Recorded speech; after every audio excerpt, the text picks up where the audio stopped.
This is a film study examination of Boye Mafe with some commentary in an attempt to compare his 2023 film to 2024. I remember going into the 2022 NFL draft.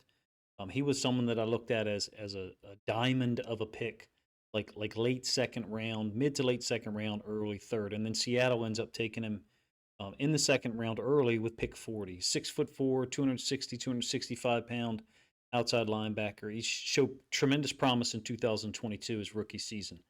Um, I included him in a rookie edge rushers video that season, got some criticism for it because he, quote, didn't belong in the same discussion as Aiden Hutchinson, Trayvon Walker, Kayvon Thibodeau, or even guys like Arnold Ebiketie and George Karlaftis. I thought he had just rare physical talents for being a guy that big who ran a 4.5 340 in the combine, if you recall, but also the burst and the closing speed. Whatever his 10-yard or 20-yard markers were, you can see it translated on film. You can see it come out. I recall from his rookie season, he had a sequence. It wasn't against the Lions. It was someone they played earlier that season, a couple of weeks earlier. He had a tackle on a kickoff play, then a run stop on the ensuing 1st and 10, and then 2 plays later on a third down. Excuse me. He had a quarterback hit. 3 out of 4 successive plays. Just a unique ability. Someone I'm rooting for, have been rooting for a long time. In 2023, it was fun to see him explode, right, with 9 sacks. I think he had one forced fumble, the one against Lamar Jackson, the strip sack in Week 9 in Baltimore. A couple of fumbles recovered. Showed some ability to win to the outside. I think if you were to rate the 3 pathways that he has as a rusher that most pass rushers have, right, an outside move, an inside move, or a bull rush. Of the 3, for me, Mafe's outside or top side rushes seem to be the ones that are less consistent. And then Mike McDonald comes in as the head coach to Seattle in 2024, and you think or you hope that Mafe is going to take off and get into a double-digit sack situation. It didn't happen. You just have to admit it. I didn't think he played poorly, right? But to focus on the pass rush, which is what I'm going to do here, and I think what he'll probably ultimately be judged on from a salary standpoint, there wasn't enough of a progression that we had hoped for. In fact, while I don't keep track of or really pay attention to pass rush win rate. My suspicion would be that his was lower in 2024 than 2023. He did have 6 sacks, but I felt like many of those were on chase down opportunities from behind, or in fact 1 or 2 where he was just left completely unblocked. I thought the 2023 film showed more organic wins than last year. Feel free to let me know what the data says. I saw less precise moves on outside speed rushes. It didn't seem like he was able to threaten the offensive tackles in the same manner with outside rushes. Therefore, the bull rushes and inside moves didn't look as explosive or effective. Let's get into some of the film. I'm going to focus on 2023 film, and if I need to do a follow up in 2024, if people want to see it, then that's fine. I think that Mafe is a real demon on inside pass rushes or stunts, if you will, like he is here involved, I believe, with Leonard Williams.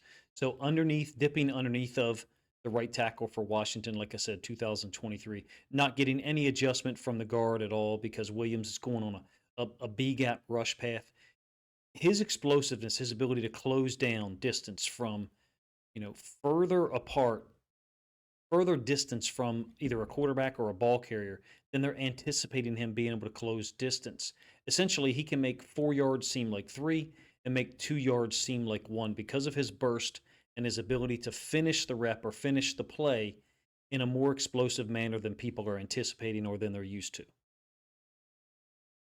I think his best usage or where Mafe looks the most effective is playing downhill, attacking. I'm not saying or advocating he should be put in position to not read blocks, but the force he plays with when he's crossing the line of scrimmage in a violent, explosive manner, it's noticeable to me. It's been noticeable on film, well, since his Minnesota days, but his rookie year and then 2023, even last year in 2024. I think Seattle is in an interesting but also potentially great place with their pass rush situation. Leonard Williams is who he is. You're going to get a significant production out of him, whether he's the guy finishing sacks or causing pressure and disrupting the pocket.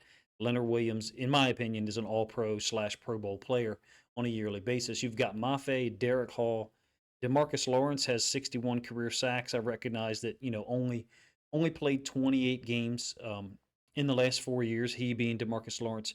But in those 28 games, he's got 16 sacks. So if you extrapolate that percentage, I think it's about 57%, something like that. You would take that ratio roughly over a 17 game season. It would turn into 9.7, or let's round up 10 sacks. Is he going to play 17 games? I don't know. Uchenna Nwosu is a guy who's still under contract, took a significant pay cut to remain with the Seahawks, and he's not practicing right now. I guess rehabbing or recovering from an offseason knee situation, but he's on the roster. I think that Seattle has a ton of options outside linebacker. Of course, two of which significant injuries that they dealt with in the last 3 years between Nwosu and Lawrence. Lawrence did play 17 games in each of 2022 and 2023. I think that they've got a lot of depth in terms of options. Guys like Mafe and Hall have, if you will, some competition to be on the field in those obvious pass rush situations. An example here again from 2023 of Mafe closing space. You've got a play action concept, the running back with the blue arrow emanating from his feet to the defenses or Seattle's right, our right, and then the tight end slash H back coming across the heel line of the offensive line, essentially faking a split zone concept. He can't get there quick enough. Mafe is a guy who bursts upfield and clears that potential kick out block by the tight end. There's some trash that tight end is dealing with as well when he's crossing the heel line. And then also the closing for Mafe to finish the sack, ironically, on Sam Darnold, who would now be the starting quarterback for the Seattle Seahawks. I think Mafe is a guy who plays this concept exceptionally well. When he's got boot or run action away from him, excuse me, and then the boot coming back to his side or even a play action. He's got the ability to close space against either blockers like number 80, the tight end, or the quarterback in a far more accelerated fashion than they're accustomed to or than they're expecting. And that's that explosiveness, that short area quickness that I think really makes him stand out athletically. I've got two of his best pass rush wins, sacks, in fact, to show from 2023 that I think gives you an illustration of how Mafe can win. Threatening with the bull rush and or inside moves early. I think he's almost uh, reverse of the way that I've heard TJ Watt explain how he approaches each individual game against offensive tackles. Watt essentially said that he likes to threaten with outside moves first and then utilize inside moves in a complementary manner to set things up for later on. Mafe's got that ridiculous explosion when he's healthy, right? That if you allow him to attack, I think his length and his ability to close space in the last yard to yard and a half is just much faster than other people expect. I do wonder, speculate how much his knee injury curtailed that insane athleticism in 2024. If you recall, in the Seahawks 3-0 start, he had 3 sacks, and then he was out for 2 weeks thereafter with a knee injury. Hopefully, he's completely healthy in 2025 and can be part of a potentially dominant pass rush group for Seattle. Again, here on this bull rush against the Giants left tackle, I'm sure you guys all remember this move. I'm going to reference how quickly he closes space. It's short area quickness. So once he gets this left foot in the ground, he catches the right tackle, or the left tackle, excuse me, kind of half stepping with his right foot. Now, does his right foot get caught up with the any portion of the left guard's body? I'm not sure. It certainly kind of looks like it here. Looks like their heels are maybe tapping. Mafe takes advantage in any case and deposits him on his back, kind of like a shotgun bull rush, if you will, to the top side. For him to be at his most effective, I think he's got to win to the outside some. But this bull rush slash inside move tandem that I've kind of presented here early, I think is the foundation for what Mafe does. Again, different than guys like TJ Watt and others who I think want to threaten to the top side or with speed rushes early. I don't believe Mafe is a speed rush guy. I'm not saying he can't be effective at it at all, but to me, his best usage, his really premier or A level stuff, is his inside rushes when combined with an effective and powerful bull rush.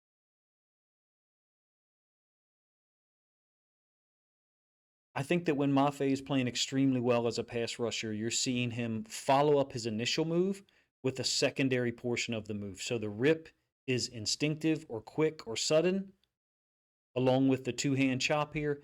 He's got this little slight fake to the inside, little jab to the inside to hold Paris Johnson and kind of get him off balance. You can see Johnson's right knee ends up kind of almost dead legging because Mafe has threatened to the inside just enough. I'm talking about that right foot in the ground right now. And then he turns that into this kind of cross two-hand chop, slight rip underneath.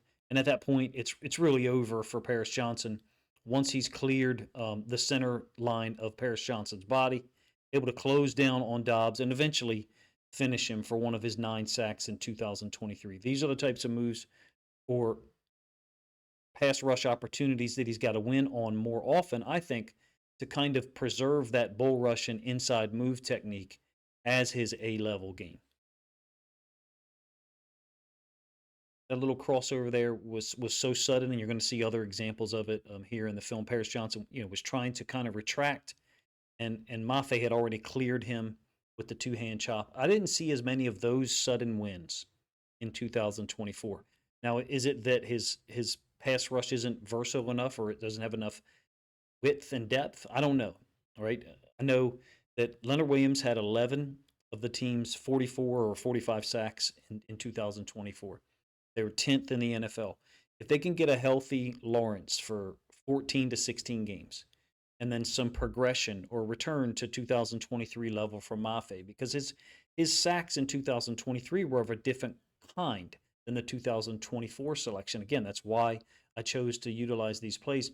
I think it's entirely possible for Mafe to get to as a floor 8-sack season with similar or slightly decreased production from Leonard Williams, because Lawrence and Nwosu or even Derek Hall, who's only 23 years old, continue to make their mark as well. Seattle basically, I think, it has a great opportunity to get to 50-plus sacks in 2025. That should be the goal, in my opinion, which becomes obviously more realistic if you can stop the run first and then turn those guys loose to attack against the pass. Almost a little bit of a mirrored image to the win against Paris Johnson that I just showed you. This one's going to be an inside move with a little jab step to the outside against the right tackle for the Browns, again from 2023. So sudden ability to put his foot in the ground, his left foot here, and then jump back to the inside when he's caught the right tackle mid-step, trying to account for the potential of a bull rush right into the right-hand portion of his body, essentially where the 7 is in his jersey number. Mafe closes that space down incredibly fast, and I think for the NFL level, his athleticism and explosiveness stands out when he's playing at these angles and playing downhill. Same play from the end zone angle, and you kind of will see his left foot get in the ground, get his cleats in the ground, and then jump to the inside, clear with another swat, and you're going to see that one against Ronnie Stanley here in a moment.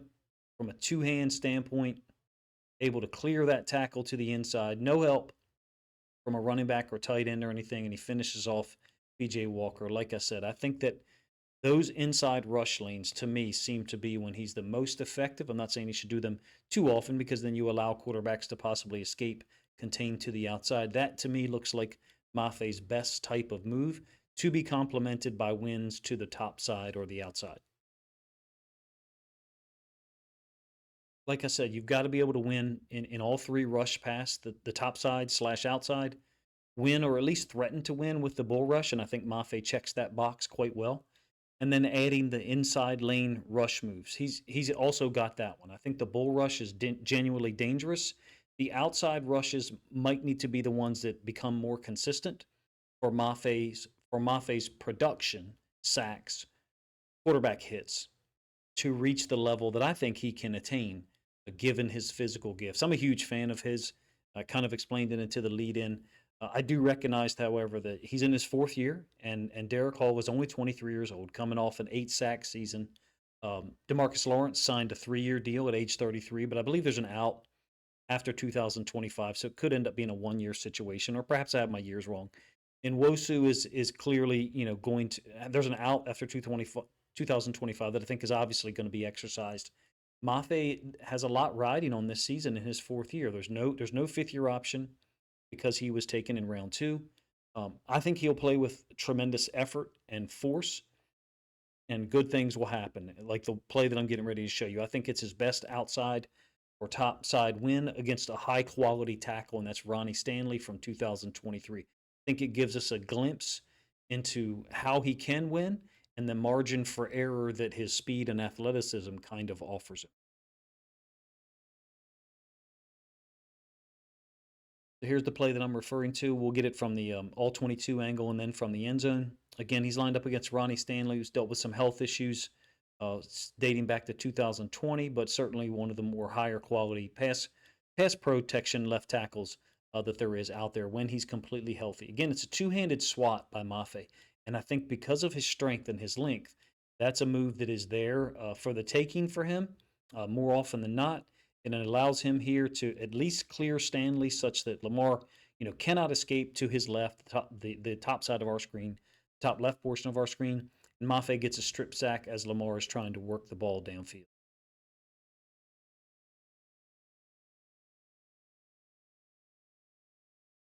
End zone angle of the same play, and this will be the last one that we'll talk about.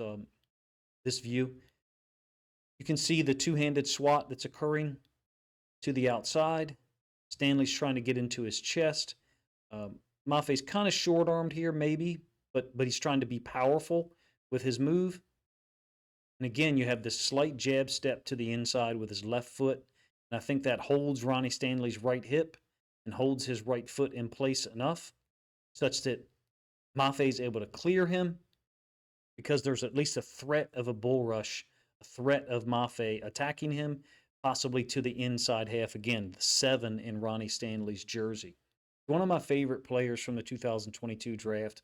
That was really the first draft that I tried to do content and talk about college players and project where they would go. I'm rooting for Boye Mafe to live up to what I think is a tremendous potential as a pass rusher, but also against the run.